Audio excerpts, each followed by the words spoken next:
नमस्कार दोस्तों, स्वागत है आपका मेरे YouTube चैनल में। आज मैं इस वीडियो में आपको हैविंग का प्रयोग करना सिखाऊंगा कि हैविंग का प्रयोग पास्ट टेंस में कैसे किया जाता है। पिछली वीडियो में मैंने आपको सिखाया था कि प्रेजेंट टेंस में हैविंग का प्रयोग कैसे किया जाता है। तो इसकी पहचान है, जिन हिंदी वाक्यों के अंत में हो रहा था, हो रहे थे, हो रही थी जैसे आदि शब्द आते हैं, ऐसे वाक्यों में हम हैविंग का प्रयोग करते हैं। और ही, सी, इट व आई या अन्य एकवचनकर्ता के साथ हम वाज का प्रयोग करते हैं, और वी, यू, दे या अन्य बहुवचनकर्ता के साथ हम वर का प्रयोग करते हैं। तो इसका स्ट्रक्चर है subject plus was verb plus having plus object. अब देखिए, उसे बुखार हो रहा था, उसे बुखार हो रहा था। उसे की अंग्रेजी क्या होती है फ्रेंड्स? ही हमारा सब्जेक्ट एक वचन है, तो इसके साथ में वाज का प्रयोग होगा। एक वचन के साथ में वाज का प्रयोग करते हैं और बहुवचन के साथ में वर का प्रयोग करते हैं, ठीक है ना। तो इसके साथ में वाज का प्रयोग होगा। वाज हैविंग फीवर,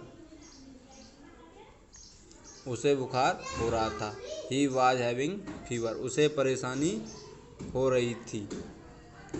उसे की अंग्रेजी ही रहेगी फ्रेंड्स। उसे सब्जेक्ट जो है एक वचन है, तो इसके साथ में वाज का ही प्रयोग होना है। ही वाज हैविंग प्रॉब्लम, उसे परेशानी हो रही थी, उसे जुकाम हो रहा था। ही वाज हैविंग कोल्ड, उसे जुकाम हो रहा था। ही वाज हैविंग कोल्ड, उसे दर्द हो रहा था। उसे क्या होती है? ही एक वचन सब्जेक्ट है, वाज का प्रयोग होगा। वाज हो रहा था के लिए हैविंग, हो रहा के लिए हैविंग, था के लिए वाज, और दर्द के लिए pain. He was having pain, उसे दर्द हो रहा था, उसे खांसी हो रही थी। उसे की अंग्रेजी क्या होगी फ्रेंड्स? ही एक वचन है, इसके साथ में किसका प्रयोग होगा? वाज का। हो रहा, हो रही के लिए किसका प्रयोग होता है? हैविंग का, हैविंग लगा देंगे। खांसी क्या होती है? कफ। ही वाज हैविंग कफ, उसे खांसी हो रही थी, उसे सर्दी हो रही थी। ही वाज हैविंग, उसे की अंग्रेजी हो गई ही, था की अंग्रेजी हो गई वाज, क्योंकि ही जो है एक वचन है, इसके साथ में वाज का प्रयोग होगा। हो रही यानी हैविंग, और सर्दी क्या होगी? Cold. He was having cold, उसे सर्दी हो रही थी, उसे टाइफाइड हो रहा था। He was having typhoid, he was having typhoid, उसे मलेरिया हो रहा था। He was having malaria. Malaria एक रोग है जो मच्छर के काटने से फैलता है, आप सभी जानते हैं। वीडियो साफ आ रही होगी फ्रेंड्स, चमक रही होगी, साफ क्लियरिटी है। आगे देखते हैं। पिछली वीडियो ज़्यादा क्लियरिटी होनी चाहिए इस वीडियो में, ताकि समझ में आए ठीक तरह से। अब ये जो अभी हमने आपको सिखाया था, ये थे हमारे अफर्मेटिव। कौन से थे? अफर्मेटिव।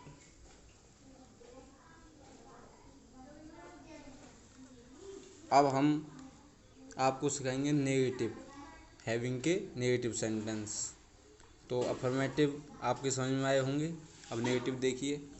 नेगेटिव सेंटेंस में कुछ नहीं है, इसका स्ट्रक्चर देखिए। सबसे पहले subject plus was verb plus note plus having plus object, यानी वाज वर्ब के पश्चात नोट लगाते हैं, सीधी सी बात है। नेगेटिव सेंटेंस में क्या करते हैं? वाज वर्ब के पश्चात नोट लगाना है, बाद बाकी स्ट्रक्चर ऐसे ही ऐसे ही रहेगा। तो उसे बुखार नहीं हो रहा था, उसे अंग्रेजी क्या होगी? ही। सब्जेक्ट हमारा एक वचन है, एक वचन के साथ में क्या आएगा? वाज। हो रहा के लिए क्या लगाएंगे? हैविंग। सॉरी, ये नेगेटिव है, वाज के बाद नोट आएगा। ही was not having fever, mistake हो जाती है, कोई बात नहीं। उसे बुखार नहीं हो रहा था, he was not having fever, उसे परेशानी नहीं हो रही थी। उसे क्या होगी? ही एक वचन है, सब्जेक्ट वाज, वाज के पश्चात क्या लगाना है हमको? नोट। यदि हमारा सब्जेक्ट एक वचन है तो उसके साथ में वाज लगाना है। यदि हमारा सब्जेक्ट बहुवचन है तो उसके साथ में वर लगाना है, और नेगेटिव सेंटेंस में वाज वर्ग के पश्चात हमको नोट लगाना है। इस बात को आप नोट कर लीजिए, ठीक है ना। ही वाज नॉट हैविंग प्रॉब्लम, उसे परेशानी नहीं हो रही थी, यानी ही वाज नॉट हैविंग प्रॉब्लम, उसे जुकाम नहीं हो रहा था। He was not having cold, he was not having cold, उसे जुकाम नहीं हो रहा था, उसे दर्द नहीं हो रहा था। He was not having pain. आशा करता हूँ वीडियो आपको पसंद आ रही होगी और समझ में भी आ रहा होगा। उसे खांसी नहीं हो रही थी, उसे क्या होगी, ही। सब्जेक्ट हमारा सिंगुलर है, इसके साथ में क्या आएगा, वाज। वाज के पश्चात क्या लगाते हैं, वाज वर्ग के पश्चात नोट। हो रही के लिए क्या लगाएंगे, हैविंग। और क्या रह गया हमारा, खांसी। खांसी क्या होती है, कफ। ही वाज नॉट हैविंग कफ, उसे खांसी नहीं हो रही थी, उसे सर्दी नहीं हो रही थी। ही वाज नॉट हैविंग कोल्ड, उसे सर्दी नहीं हो रही थी, उसे टाइफाइड नहीं हो रहा था। He was not having typhoid, उसे मलेरिया नहीं हो रहा था। He was not having malaria, उसे दस्त नहीं हो रहे थे। ही वाज नॉट हैविंग डायरिया। तो फ्रेंड्स, आशा करता हूँ कि आपकी जो है वीडियो समझ में आ रही होगी। तो आगे देखिए, ऐसे ही आप जो अपनी तरफ से जो है बना बना करके इनको कर सकते हो। उसे बुखार नहीं हो रहा था, he was not having fever. मुझे बुखार नहीं हो रहा था, I was not having fever. मुझे परेशानी नहीं हो रही थी, I was not having problem. मुझे जुकाम नहीं हो रहा था, I was not having cold. मुझे दर्द नहीं हो रहा था, I was not having pain. मुझे खांसी नहीं हो रही थी, I was not having cough. मुझे सर्दी नहीं हो रही थी, I was not having cold. मुझे टाइफाइड नहीं हो रहा था, I was not having typhoid. मुझे मलेरिया नहीं हो रहा था, I was not having malaria.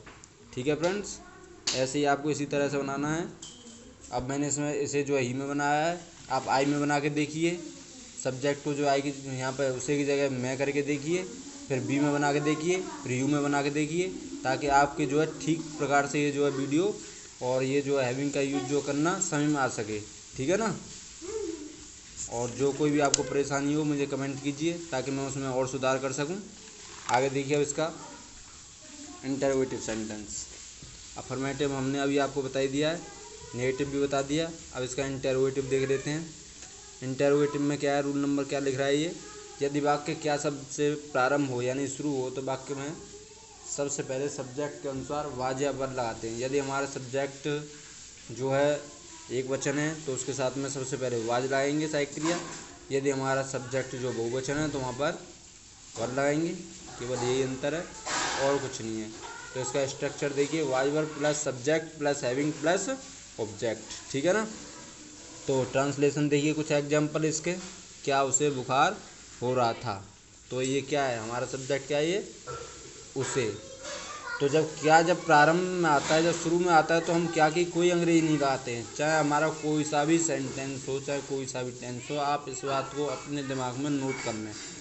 यदि क्या, कौन, कहाँ, क्यों, कैसे, जब ये बीच में आते हैं तो इनकी अंग्रेजी सबसे पहले लगाते हैं। लेकिन जब प्रारंभ में आता है तो हम इसके कोई अंग्रेजी नहीं लगाते हैं, ठीक है दोस्तों। तो क्या उसे बुखार हो रहा था, तो क्या की तो हमें कोई अंग्रेजी लगानी नहीं है। तो ये हमारा सब्जेक्ट क्या है, उसे। तो उसे क्या है, एक वचन है, एक वचन है। एक वचन के साथ में किसका प्रयोग करेंगे, वाज का, और बहुवचन के साथ में किसका प्रयोग करेंगे, वर का। तो यहाँ पर किसका प्रयोग करेंगे, जब हमारा सब्जेक्ट एक वचन है तो वाज का। वाज, फिर subject he having, was he having fever, plus question mark लगाना ना भूलें, ठीक है ना। क्वेश्चन मार्क बहुत ही ज़रूरी है। क्या उसे परेशानी हो रही थी, क्या उसे परेशानी हो रही थी, तो was he having problem question mark. क्या उसे खांसी हो रही थी? तो क्या की तो हमको कोई अंग्रेजी लगानी नहीं है। मैंने अभी आपको बताया था जब प्रारंभ में जब क्या आता है तो सब्जेक्ट क्या हमारा एक वचन है, एक वचन के साथ में किसका प्रयोग होता है? वाज का। वाज का सबसे पहले वाज लाएंगे, वाज के बाद सब्जेक्ट क्या हमारा उसे, उसे की अंग्रेजी क्या होगी? ही। उसके बाद हैविंग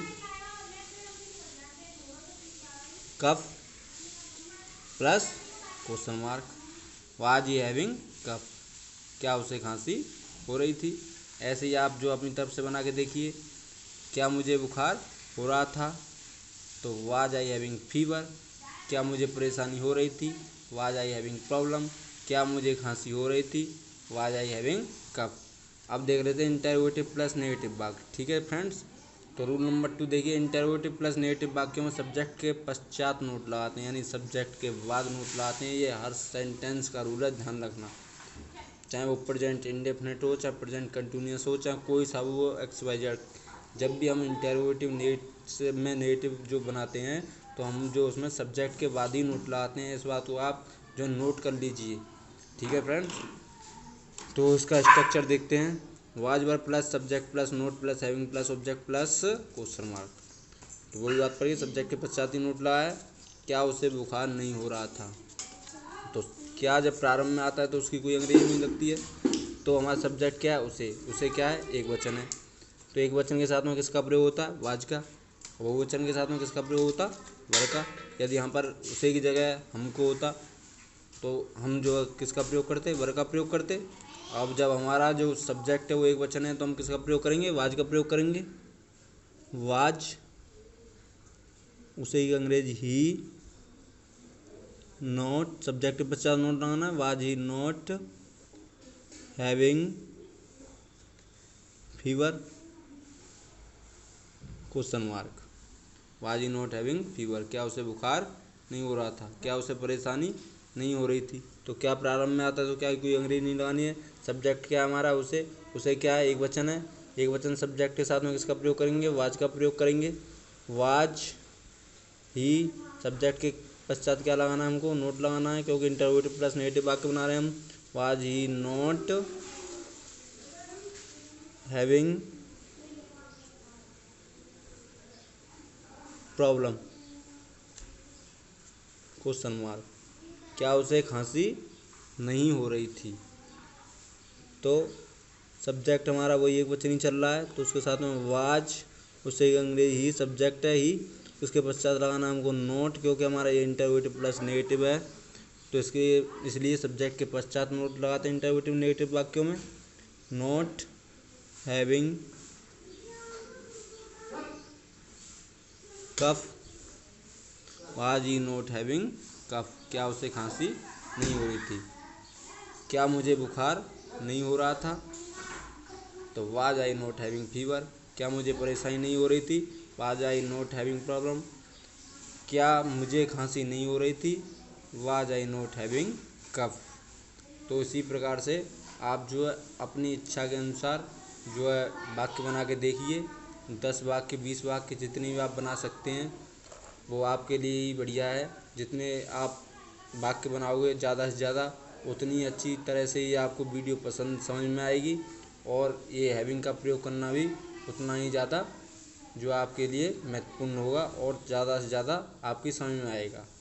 तो फ्रेंड्स, वीडियो पसंद आए तो लाइक करें, शेयर करें, कमेंट करें और मेरे चैनल को जो है सब्सक्राइब करना ना भूलें।